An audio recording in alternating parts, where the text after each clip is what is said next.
Bienvenue à Puck & Goal, les highlights pour tout savoir de cette soirée de National League riche en émotions. Il y a eu des surprises dans certains matchs, la logique a été respectée. Dans d'autres, je suis toujours en compagnie de mes invités de la soirée, Jérôme Bonnet, Serge Pelletier, Stéphane Rochette. Messieurs, on va tout de suite regarder ce qui s'est passé dans un match qu'on avait à l'œil, un match qui contenait un roman, le HC Ajoie, qui recevait la visite du CP Berne. Ajoie qui voulait poursuivre là, sur sa belle séquence du week-end. On avait amassé des points dans chacun des deux matchs. Il y avait Phil Michael DeVos qui, pour la toute première fois de la saison, avait le maillot de top scorer. Malheureusement, ça ne se sera pas bien passé en première période.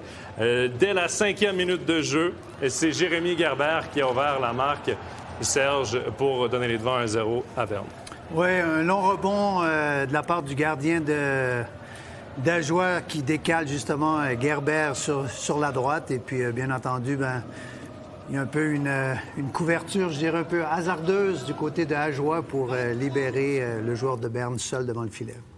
C'était tout pour la première période. Et comme nous ont habitués le HC Ajoie depuis le début de la saison, on a fait preuve quand même de caractère pour tenter de revenir dans ce match. Et Jérôme, à la 27e minute, c'est Matteo Romanenki qui a créé l'égalité 1-1. Oui, ils jouent chez eux. Il y a énormément de public, on le voit là. Et ils sortent d'un super week-end. Ils ont quand même beaucoup de bonnes énergies ces jours à Ajoie. Ils ont réussi à recoller au score là-dessus. Et c'est par la suite que ça s'est vraiment gâché parce que là, on avait un match, oui, dominé par Berne, mais la marque était égale 1-1. Steph, en 18 secondes, le CP Berne qui donne un coup dur, je pense, au HC Ajoie. Le 2-1 signé Simon Moser et par la suite, le 3-1 signé Corey Conacher. Écoutez, en infériorité numérique, on l'a déjà dit, pour qu'Ajoie fasse des points et réussisse à accrocher ses adversaires, il faut que toutes les planètes soient alignées. Il ne faut pas prendre de mauvais buts, il ne faut pas donner de longs rebonds, etc. Ce soir, regardez, sur le powerplay, le puck avait des yeux sur cette séquence-là. Moser était à l'embouchure du filet pour faire dévier. Moser qui se refait une petite santé là, contre la HC Ajoie. Moser qui est un petit peu en dessous de ses performances habituelles. Conacher aussi se refait une santé parce offensivement, c'est pas la fine gâchette que c'était Corey Conacher, on s'entend là-dessus. Et vous avez vu la joie de notre ami Chervet, lui. C'est-à-dire son plus beau sourire. Serge, 2 buts en 18 secondes, là. Ça fait mal à une équipe. Oui, effectivement. Déjà, le premier qui profite de leur avantage numérique. Et puis, là, on voit Conacher sur le deuxième qui danse dans la défense d'Ajoie. Alors, effectivement, ça fait mal. Par la suite, Conacher en a rajouté. La fine gâchette qu'il était en a remis, Steph. Son 9e de la saison à la 36e minute. Un revirement à la ligne bleue, un revirement coûteux, Jérôme, qu'on peut pas se permettre. Non, des revirements à la ligne bleue offensive comme ça, c'est des choses que les coachs n'apprécient pas du tout. Pas du tout, non. Et effectivement, pour une équipe comme Ajoie, ça, c'est des pucks qui doivent continuer au fond de zone. Parce qu'avec une équipe comme Berne, là, qui a vraiment envie de retrouver une santé aussi, ils mettent beaucoup de cœur à l'ouvrage. Je suis curieux de savoir combien Conacher a marqué de buts contre Ajoie et Langnau. Parce qu'ils ont cartonné contre Langnau une fois à la maison, un 8-1, quelque chose comme ça. Ils ont battu Ajoie 6-0 le premier match. Ce soir, je pense que Conacher a marqué quasiment tous ses buts contre ces équipes-là cette année. C'est des buts quand même, ça compte. C'est quand même mieux que des buts dans la cage vide. Au moins, oui. c'est pas 9 buts dans la cage vide qu'il a. Oui, on est d'accord. Au moins, il est pas un gardien. Voilà, donc, l'écart était de 3 buts après 40 minutes de jeu. Et Stéphane parlait de l'importance des unités spéciales. En avantage numérique, Matteo Romanenki va marquer son 2e du match. Un tir du revers. Le gardien. Steph, ça, c'est pour le gardien. Ça, c'est pour le gardien. Le gars a traversé la glace au complet. Il a beaucoup de vitesse. Regardez, il a pris du speed, a battu tout le monde. Hanauer s'est fait battre assez facilement, encore une fois, 1 contre 1. Mais là, le gardien doit l'arrêter. Là. Ça lui passe en dessous de la jambière gauche. Là. Regardez, son patin est complètement décalé avec le poteau. Techniquement, c'était pas très joli de la part de Vitruch. Après, Serge, c'est toujours payant de mettre des rondelles au filet. Par contre, il ne cherchait pas le retour dans l'enclave. La façon dont il tire, c'était sur le côté un peu rapproché. Effectivement, disons que d'un côté à l'autre, c'est un solo de Romanenki. C'est un coast-to-coast. Coast-to-coast. Même en power play. Et puis, il a battu le gardien entre les deux jambes. Je pense que, Coast to coast. je pense que définitivement, Vutric n'était pas son affaire sur ce tir. Centre-ville de Port-Entruy jusqu'à la banlieue. Coast to coast. C'était la soirée des doublés du côté de Port-Entruy, puisque Simon Moser a également marqué son deuxième du match à la 50e minute, son 4e de la saison. Un jeu très bien réalisé par Berne. Mais Jérôme, on est derrière Moser. Là. Il est un peu seul à l'embouchure du filet. Oui, il se trouve encore en supériorité numérique là-dessus. Il y a Praplon qui a une belle patience quand même. Hein. Tous les ajoulots sont un peu autour, mais ne sont pas vraiment dessus. Il attend le bon moment pour la glisser et ça finit au fond. J'ai regardé les statistiques de Praplan aujourd'hui. Quasiment la totalité de ses points sont en powerplay cette année. 80 de ses points, quelque chose comme ça, la forte proportion de ses points en supériorité numérique. Oui, 2 passes d'ailleurs, Vincent Praplan, ce soir, sur la réussite de Conacher et de Simon Moser, la dernière. Donc, marque finale, 5-2 pour le CP Berne. Ajoie qui rate une belle chance d'aller chercher des points à la maison. On va écouter l'interview de Thibaut Frossard qui nous a faite après le match. Thibaut Frossard, défaite contre Berne, une défaite un peu rageante. On avait l'impression que Ajoie avait de quoi accrocher ce CP Berne-là. Ouais, c'est sûr que c'est rageant. Enfin, on a fait un match où je pense qu'on ne s'est pas trop présenté. On n'a pas été bon du début à la fin. Premier tiers, s'ils gagnent 3-4-0, c'est la même chose. Donc on ne peut pas gagner des matchs de hockey comme ça. Comment vous expliquez ce blackout après le 2-1 et ce but encaissé en quelques secondes derrière? On explique ça juste. On a mal joué simplement. On a mal joué la situation. On se fait battre une fois, 2 fois, puis il arrive à le placer, puis voilà quoi. Puis quels seront les points c'est assez tôt après la défaite, mais quels seront les points à améliorer pour rebondir? Beaucoup de choses. On a été mauvais dans tous les compartiments, que ce soit offensivement, défensivement. La zone neutre, les forechecks, à peu près partout. Donc il faut qu'on travaille partout. Merci Thibaut.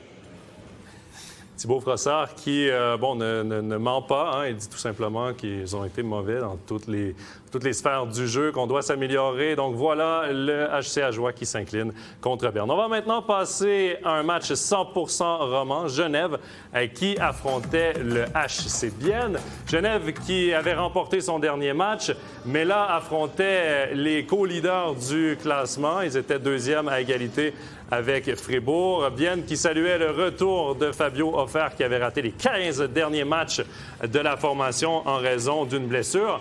Mais c'est plutôt Genève qui va ouvrir la marque. Il y a un petit peu une mêlée devant la cage et c'est finalement Henrik Tomernes qui va pousser avec le patin. On va aller voir la vidéo, Stéphane, comme l'indique l'officiel. Ouais. Mais le but qui, après de nombreuses minutes, a finalement été accordé. Oui, à juste titre. Ouais. Il y avait pas mal de monde dans le demi-cercle, là, mais il n'y a pas vraiment d'obstruction de quoi que ce soit. Grossman qui fait un plaqué de football à son opposant pour sortir du demi-cercle et ça n'a pas été très long. C'est vraiment sur le freinage. Je pense qu'on voulait revoir le freinage. Tom Ernest qui pousse la rondelle dans son mouvement. Quoi qu'il en soit, c'est 1-0. Et c'est Tyler Moy qui va en rajouter par la suite. Son 5e de la saison à la 6e minute. Donc 2 buts quand même rapides dans ce match de Genève. Un peu comme ce qu'on avait vu face à Langnau. Une passe qui dévie sur Radgeb qui joue de malchance. Mais Jérôme, tant mieux pour Genève? Oui, écoute, Tyler Moy se trouve en bonne situation. Là-dessus, il voit Vermine 2e poteau. Il veut la jouer dessus. Radgeb, son objectif à lui, c'est de la stopper, cette passe. Malheureusement, ça finit au fond. Ça fait... La chance serait-elle en train de tourner du côté de Genève? Des buts qu'on ne marquait pas en début d'année. Ça leur fait du bien, il y a quelques semaines, ça dévie à côté de la cage. Là, ça passe entre les jambes du gardien. Et Serge, les joueurs suisses qu'on pointait du doigt, ils ont fonctionné, ils ont récolté des points à Lugano. Même chose ce soir. Oui, Tyler Moy, justement, avait besoin d'un but. Il était sur une séquence, je veux dire, ça fait quelques matchs qui ne marquaient pas. Donc, effectivement, avec l'aide de Radgeb en défense, il a pu marquer son 5e. En deuxième période, c'est Joël Vermine qui va ajouter à l'avance de Genève Servette. Et encore là, c'est avec le patin, Stéphane, qui va le faire. 2 buts de foot là, et non de hockey qu'on a vu ce soir du côté de Genève. Comme tu dis, c'est une soirée de foot. On a 3 Canadiens sur le plateau ce soir. On a une soirée de foot bien empruntée. Hein. Il y en a qu'un qui peut vraiment parler de foot sur le plateau. Oui, encore. Et encore. Et encore dans un soir de pleine lune. Regardez ici dans son freinage. Voilà, ça, c'est un moving skate. C'est pas un but du patin. Il n'y a pas de kick. Le puck était trop court pour lui. Bien joué quand même de Vermin là, pour mettre son puck contre le patin. Il n'a pas fait exprès, mais disons que ça a bien tombé comme ça. Hein? Bon, on dit qu'il y a des bonnes choses arrivent quand on drive sur le net. Là, c'est exactement ce qu'il a fait. Il s'est mis dans la bonne position et le puck lui vient sur le patin. On connaît aussi cette règle. Hein. Finalement, les joueurs savent très bien qu'ils peuvent utiliser les patins d'une certaine manière maintenant. Eh ben, il s'est pas fait prier. Donc, il les laisse sur la glace. Et toujours mieux, ça. Ouais. 3-0 donc après 40 minutes de jeu. Genève qui tenait très bien jusqu'à la toute fin. Gauthier Desclous qui a passé très près à Lugano d'avoir un blanchissage. Même chose ce soir, mais c'est Yannick Radgeb, Jérôme, qui va l'empêcher de cet exploit. Malheureusement pour Desclous, avec dimanche, je pense que ça lui aurait fait du bien de signer un blanchissage. Est-ce qu'il est trop masqué? J'imagine que oui. Là, on le voit. Peut-être son déplacement à l'extérieur est assez tardif. Je pense qu'il n'a pas vu la passe partir. Du coup, il est un petit peu en retard sur ce shoot. C'est quand même Radgeb qui le met au goal. Il sait comment les mettre au fond. Bon, c'est un petit peu chocatif pour lui, je dirais, parce que c'est un peu décevant. Il aurait pu avoir un blanchissage, ça aurait été bon pour la confiance. Bon, ça n'empêche pas qu'à la victoire, etc. Mais c'est vrai qu'à 8 secondes, je pense que c'est un petit peu rageant. Hein? Même si les joueurs ils nous disent que les statistiques, c'est pas important, là, c'est sympa d'avoir un 1 dans la colonne des blanchissages quand même. Hein? Ça devra attendre pour ce premier blanchissage à Gauthier Desclous. On va entendre une réaction du côté de l'équipe gagnante. C'est Christophe Cavalieri qui était au micro de notre journaliste. On l'écoute. Christophe, victoire 3-1 ce soir de Genève contre Bienne. Je crois que c'est une victoire qui ne se discute pas pour vous. Ouais, c'est sûr qu'on a fait un très bon match. Tout le monde ici a fait ce qu'il avait à faire. Gauthier a fait un très bon match aussi derrière. Et puis, je pense qu'on a bien commencé ce match avec 2 buts assez rapides. Et puis, je pense que ça nous a bien aidé pour la suite du match, à pas devoir courir après le score pendant tout le match. Ça fait du bien. Vous imaginiez que Bienne arriverait quand même un peu fatigué, ne joue qu'à 2 étrangers. Ils ont pris 8 buts à Davos samedi. On imagine que psychologiquement, ils ne sont pas arrivés ici non plus dans d'excellentes circonstances. Ouais, après, c'est vrai qu'on ne se focus pas seulement sur eux. On regarde vraiment ce que nous, on a à faire. On essaie de jouer notre jeu à nous. Et puis qu'on sait que si on joue notre jeu, on peut battre toutes les équipes dans ce championnat. Déplacement difficile, vendredi à Fribourg. Ouais, on pensait aussi que ça allait être difficile, mais on a réussi à gagner. Donc on peut prendre toutes les équipes dans ce championnat, on n'a peur de personne ici. Une dernière chose, Genève Servette a intégré ce soir, mais n'a pas joué un 6e jeune dans cette saison. Vous êtes vous-même à 19 ans un jeune joueur de cette équipe. C'est important de se sentir comme ça soutenu par un club comme Genève Servette. Ouais, c'est sûr, on a de la chance d'être bien encadré ici. C'est aussi que tous les plus vieux, tous les leaders intègrent bien les jeunes. On a pas mal de chances de jouer aussi. Et puis c'est sûr qu'on est très bien encadré ici. On a de la chance de jouer pour Genève. Merci Christophe Cavalieri. Et je ne vois évidemment là, qui semble beaucoup plus confiant. Gauthier Desclous aussi, surtout devant sa cage. 30 arrêts sur 31 tirs. Même statistique qu'à Lugano, c'est 96,8 % d'efficacité. Donc, 2 bons matchs de suite pour Gauthier Desclous. On va maintenant entendre une réaction dans le camp perdant. C'est Noah Delémont qui était à notre micro. On l'écoute. Non, on n'est pas très habitué à venir en fin de match faire une interview d'un Biennois perdant. 2 matchs de suite que Bienne perd avec cette défaite 3-1 ici à Genève. Vous avez eu de la peine à rentrer dans ce match quand même. Ouais, je pense qu'on voulait vraiment montrer une réaction. Puis au début, on savait qu'ils avaient un gros powerplay. On prend une pénalité, on se fait directement surprendre. Et puis il y a le 1-0 qui suit le 2-0. Je pense que c'est pas l'entame de match qu'on voulait. Après, je pense que d'un autre côté, on a quand même assez bien réagi. Mais je pense que c'est la même chose qu'à Davos. On doit essayer de concrétiser nos occasions parce qu'on en a. Puis ça va être la clé de la victoire, quoi. Cette défaite 8-0 à Davos samedi a quand même marqué les esprits. Il y a eu quelque chose qui est resté sur la glace ce soir. Ouais, je pense qu'on a vu, on a commencé le match un peu comme on l'a fini à Davos. On était peut-être un peu dans nos patins. Et puis après les 5 minutes, c'était déjà 2-0. Puis je pense que c'est là où on a vraiment commencé à jouer. Mais quand tu commences un match de hockey à 2-0 contre toi, c'est compliqué de gagner un match. C'est la 2e fois cette saison que vous perdez 2 matchs consécutifs. Vous êtes toujours dans le trio de tête. Mais il y a Berne qui se profile pour vendredi. Là, il faudra faire un gros match. Ouais, je pense que c'est un derby. On sait que c'est guichet fermé. Il y a Mathieu qui aura son maillot retiré. C'est un gros événement pour nous. On ne veut pas aller avec 3 défaites dans la pause internationale. Alors, on en a parlé dans le vestiaire et puis on va montrer une réaction. Ouais. Mathieu de Chantrey qu'on salue au passage. Merci Noah pour cette réaction.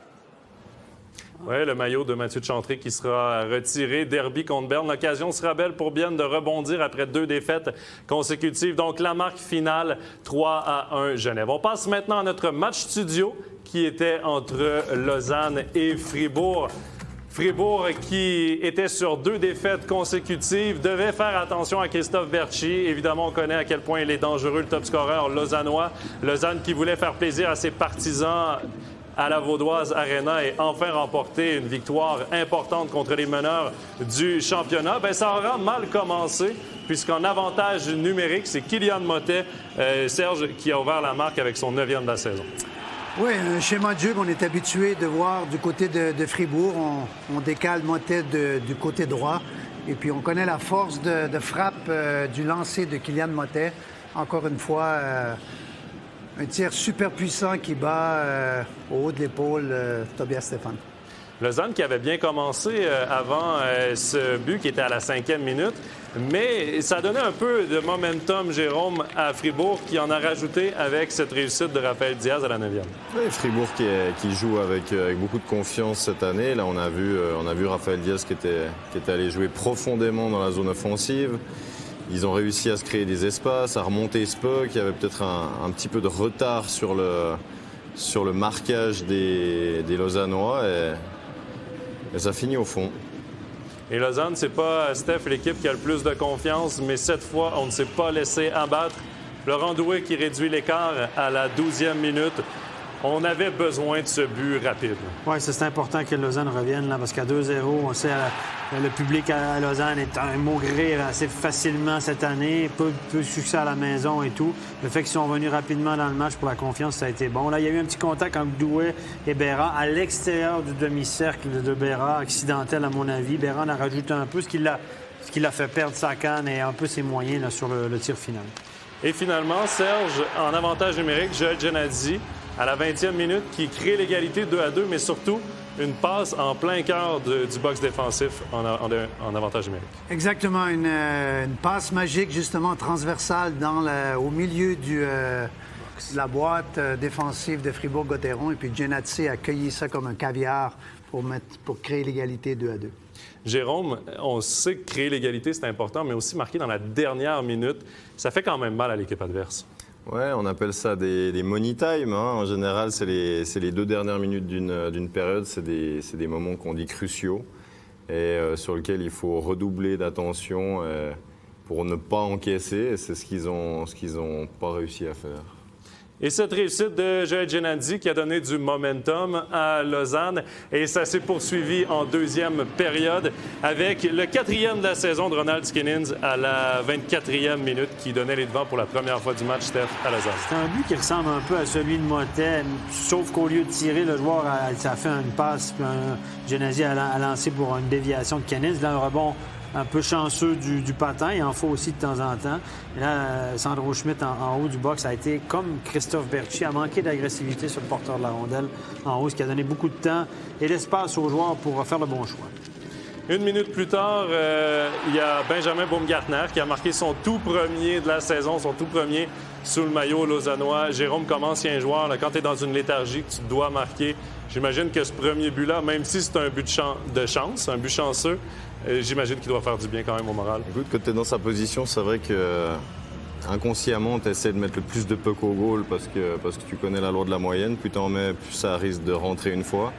Est-ce que ça touche un petit peu le dos du défenseur de Fribourg? Est-ce que ça rentre directement? Néanmoins, c'est une très belle réussite. C'était le but de trop pour Reto Berra qui a cédé sa cage par la suite à Connor Hughes. Berra qui avait l'air très intéressé par le discours de Dubé. Il a l'air de dire « Cause toujours mon lapin, là, c'est bon. C'est bon, là, tu m'as retiré. Fous-moi la paix maintenant. » Mais Serge, tu t'enlèves ton gardien comme ça. Tu veux créer, oui, l'électrochoc, mais est-ce que tu laisses un peu ton gardien de côté? Est-ce que tu lui donnes ce moment de se calmer un peu avant d'aller lui parler? Disons, dans un premier temps, au niveau de l'électrochoc, je veux dire, l'entraîneur a quand même 2 choix. Ou il change de gardien, ou il demande un temps mort. C'est un ou c'est l'autre. Ensuite, lorsque tu changes ton gardien, moi, personnellement, je préfère un petit peu le laisser respirer avant. C'est encore un peu chaud, là, pour aller s'entretenir avec et tout. Content, donc, mais... Est-ce que tu crois qu'il lui a posé la question Je te laisse un moment. Est-ce que tu as envie de retourner dans la cage? C'est possible. Peut-être que Christian Dubé, justement, a voulu donner cette explication-là à Reto Berra, mais il semblait pas tellement réceptif. Non, il avait l'air de dire, tu m'as enlevé maintenant. Fous-moi la paix. Ouais, son nom verbal qui parlait. Quoi qu'il en soit, Fribourg a tenté de revenir dans le match en fin de deuxième période en se créant des chances, mais c'est en troisième période qu'on va réduire l'écart. Une magnifique passe de David Desharnais pour Dave Souter qui marque son deuxième de la saison, Jérôme. Et là, à ce moment-là, Fribourg dominait la troisième période. Oui, ils se sont pas du tout laissés abattre. Ils ont voulu revenir fort et ils y arrivent de nouveau par Dave Souter qui, pour moi, a fait un excellent match ce soir. Il y a un petit problème de marquage pour Lausanne dans le coin, ce qui a libéré un peu d'espace et ils ont réussi à décaler pour Dave qui la met au bon endroit. Mauvaise nouvelle, par contre, pour Fribourg. Steph, c'est Christophe Berchi qui complète une magnifique passe de Cody Almond pour le 5-3. Un puck qui est dégagé depuis la zone de défense en plein milieu de la glace. Turnover rapidement. Glauser se retourne, relance tout de suite l'attaque avec deux gars qui viennent toucher la ligne bleue. Bonne entrée de zone et ça, c'est un but très important pour Lausanne. Et finalement, à la 37e minute, ce sera Michal Frolik qui va marquer dans une cage vide et clouer le cercueil de Fribourg-Gotteron, Serge. Oui, effectivement. On voit sur l'action, Chris DiDomenico perd son casque. Il doit rentrer au banc, justement, pour demander le changement. Et puis, c'est trop tard. On ne peut pas mettre un sixième homme sur la glace durant cette séquence. Et puis, c'est un but qui va faire du bien à Frolik parce que lorsqu'on arrive comme nouvel étranger dans le championnat, on veut tout de suite s'imposer. Et puis, c'est un but qui va faire du bien à Frolik. Il est bon dans la cage vide. C'est son deuxième, déjà. Une belle victoire. C'est deux buts quand même. C'est deux buts quand même. Il n'y a pas d'astérix à côté. Hein? C'est deux buts cage vide ou pas. L'histoire dit pas comment. Oui, c'est un but qui va faire du bien à Frolik, mais c'est surtout une victoire qui va faire du bien à Lausanne face au meneur du championnat. On va d'ailleurs entendre une entrevue du côté du club gagnant. C'est Florent Doué qui est à notre micro. On l'écoute. Florent Doué, ce soir contre Fribourg, vous êtes rapidement mené 2-0, comme contre Rapperswil finalement. Mais là, vous avez vraiment montré votre force de caractère. Ouais, c'est clair, ils sont venus forts. On a été surpris, je pense qu'on dormait un peu au début du match.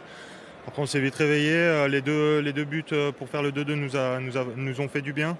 Et voilà, après, on a su enchaîner. Lorsque Fribourg revient à une longueur là, à 3-4, vous n'avez pas paniqué, vous marquez tout de suite ce cinquième. Et puis défensivement, là, vous avez vraiment consolidé, mis un mur.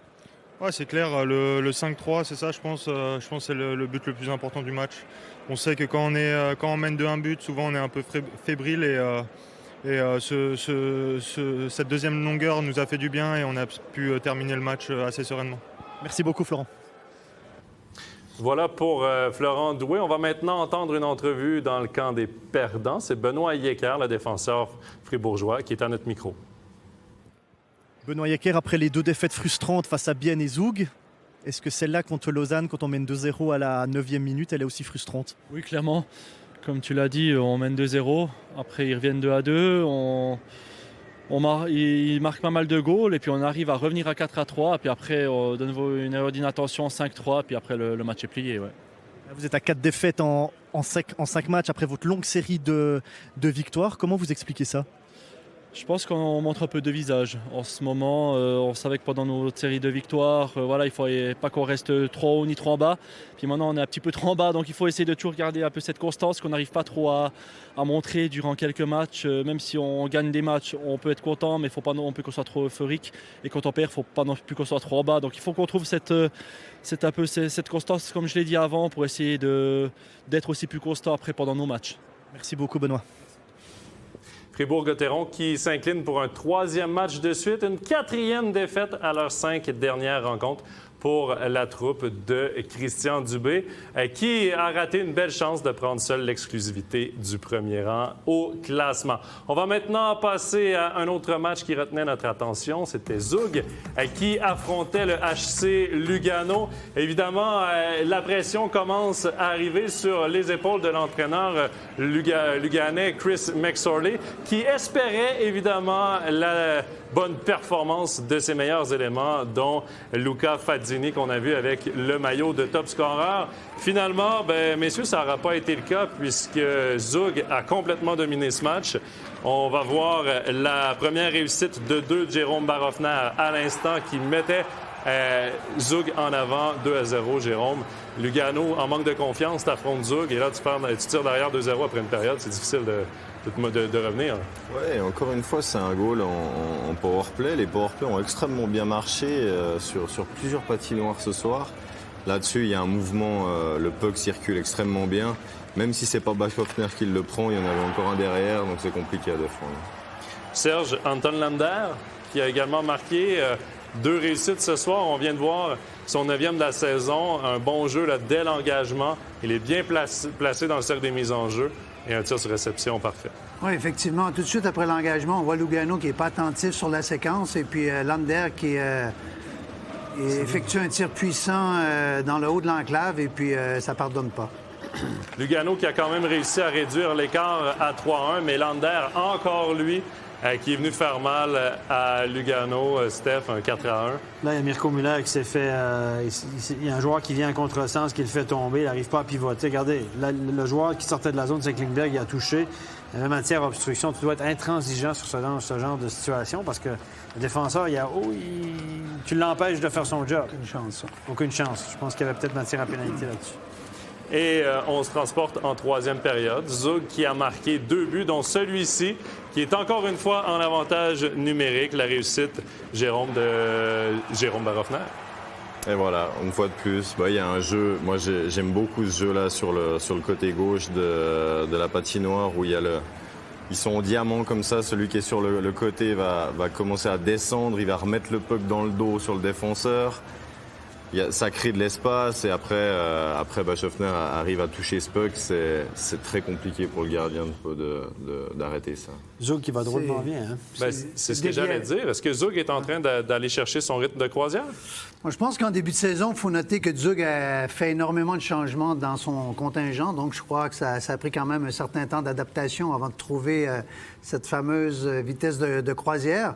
Puis là, maintenant, gentiment, je crois qu'on est en train de retrouver le vrai Zug de la saison passée. C'est 7 victoires de suite, 9 victoires en 10 matchs pour Zug.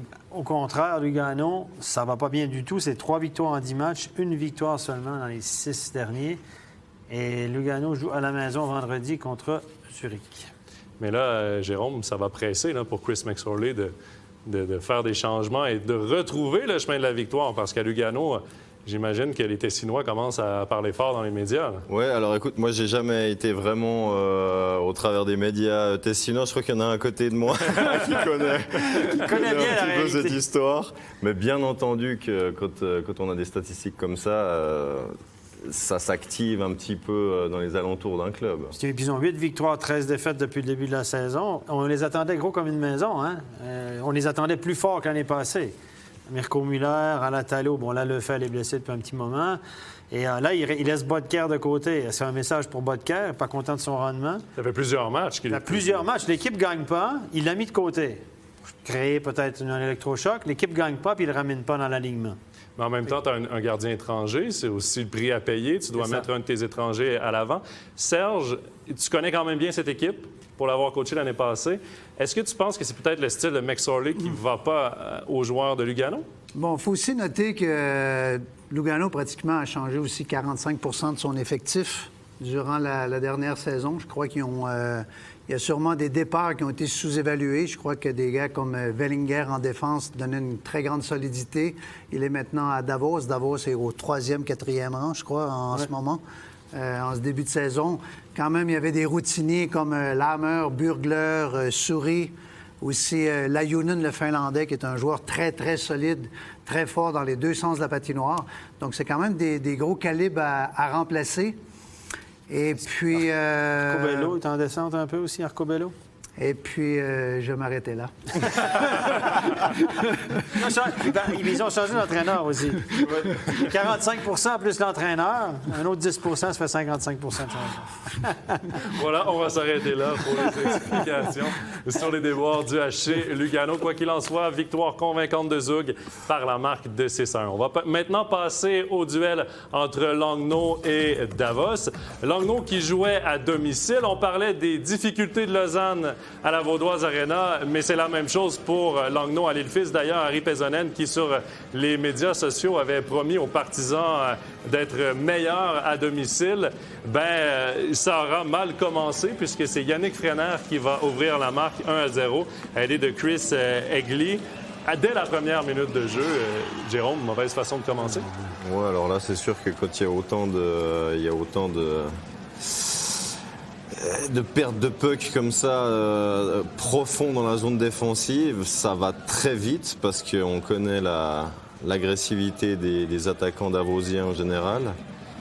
Et là, bien évidemment que le gardien, il a absolument aucune chance. Tous les défenseurs sont en retard. Personne n'avait sa position défensive. Langnau n'avait pas dit son dernier mot, Steph, et c'est Sébastien Schilt qui va créer l'égalité à la 10e minute de la première période. Une bonne incursion d'Olofsson avec beaucoup de vitesse qui contourne la défensive, qui remet dans le slot. Schilt qui a un rôle important dans cette brigade défensive, pas très étanche, je dirais. Donc, c'est Grenier qui reprend la passe, qui met devant la cage. Donc, Grenier et Olofsson sont encore à l'origine de ce but-là. Les étrangers qui vont très bien de ce côté-là. Oui, et si la percée de Olofsson était belle en entrée de territoire, la célébration était peut-être un peu moins belle pour Olofsson qui a chuté juste après. Quoi qu'il en soit, on se transporte en deuxième période et Yannick Frenner va en rajouter pour Davos, va marquer le 2-1 dès la 24e minute de jeu.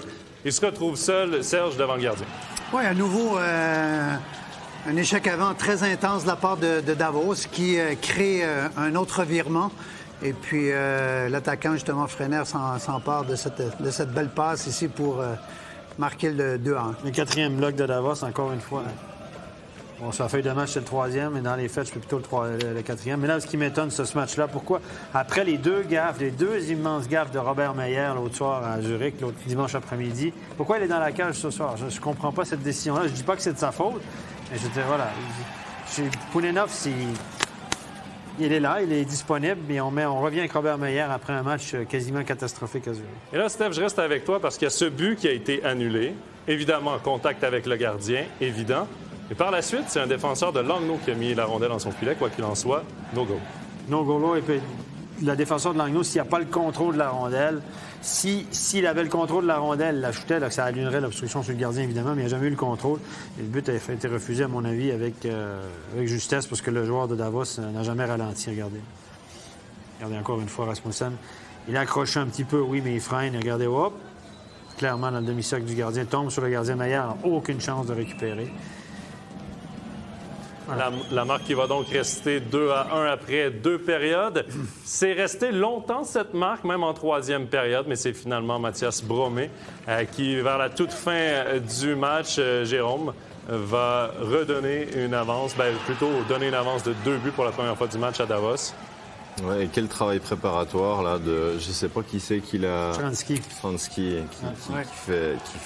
Il a une patience extraordinaire, un espèce de toe drag comme ça pour éliminer le défenseur qui avait plongé. Et ça décale Bromé qui se trouve bien seul. Offensivement, d'avoir ces étrangers font un excellent travail, surtout Bromé et Stransky. Bromé qui est dans les meilleurs marqueurs de cette ligue cette année. Tu parles des étrangers de Davos. Steph, tu as aussi parlé des étrangers de Langnau. Serge, c'est Alexandre Grenier qui va réduire l'écart avec 12 secondes, .8 à faire et marque le 3-2 avec un tir sur réception. Oui, puis je suis très fier de dire que je pense qu'il n'y avait pas beaucoup de gens dans le championnat qui attendaient un Grenier aussi efficace que ça cette saison à Langnau.